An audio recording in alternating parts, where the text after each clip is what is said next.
The U.S. and Russia have carried out an historic prisoner swap, with 16 people freed by the Kremlin and 8 being returned to Russia.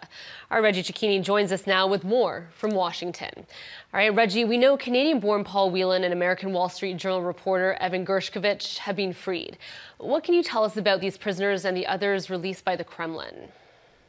Right. This is the largest prisoner swap between the United States and Russia since the Cold War. And this follows months, if not years, of communications out of the public light between back channels between both countries, but between a number of other countries as well. As you mentioned, Paul Whelan, Evan Gershkovich, both were released on Thursday. Whelan had spent more than 2,000 days in a Russian jail charged with espionage after his lawyers said he received a flash drive while he was visiting a wedding in 2018, part of some Russian sting, ultimately charged with spying that both he and Washington vehemently denied. Evan Gershkovich, a journalist with the Wall Street Journal, was in eastern Russia while he was arrested in 2023, charged again with spying that both Washington and the Wall Street Journal had pushed back on. There was another journalist as well who was charged with putting false information out against Russia's war in Ukraine. All of these people, along with others from other nations,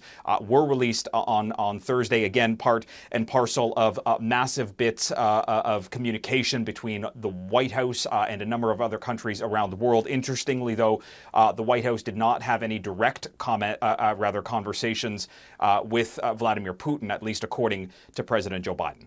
All right, then, Reggie, what do we know then about those who are returning to Russia in this exchange? Well, look, some of the people that are going back to Russia are cyber criminals. Some of them are accused and convicted of money laundering. There is one that is going back, though, Vadam Kov, who has been in jail in Germany.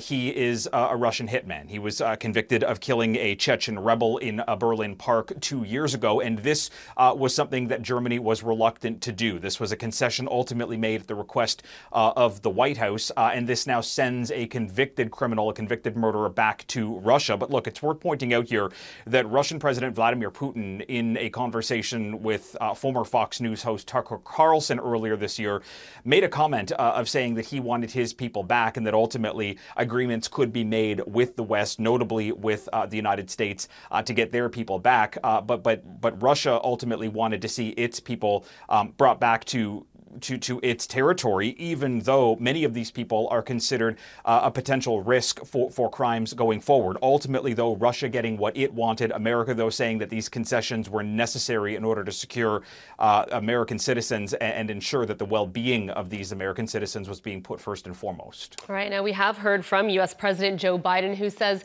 allies were involved in the negotiations leading up to today. So what do we know about that?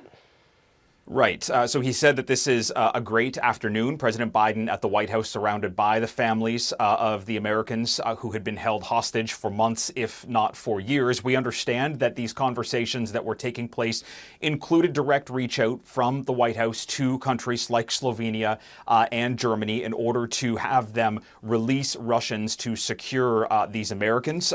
The White House making a point, along with President Joe Biden, saying that this is why allies are so important. A bit of a dig at former President Donald Trump, who has kind of threatened to break apart allies, saying that America should be able to go things alone. But these were conversations that took place between intelligence services with the United States, intelligence services with the countries involved, and intelligence services with Moscow. Again, these are things that happened outside of the public light. Take a listen to how President Biden described it.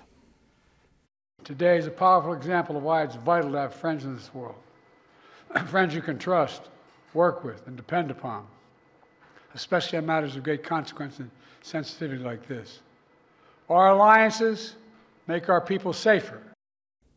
So what we're hearing from President Biden is that America kind of had to go through hoops in order to secure these Americans. He made a point of saying there are certain places that Americans shouldn't go to, and this is likely now going to lead to a legacy moment in the Biden administration. But Miranda, importantly, it also may lead to a teaching moment for administrations down the road and how to secure American hostages if this comes up again sometime in the future. All right, Reggie, thank you for the update. That is our Reggie Cecchini reporting from the U.S. Capitol.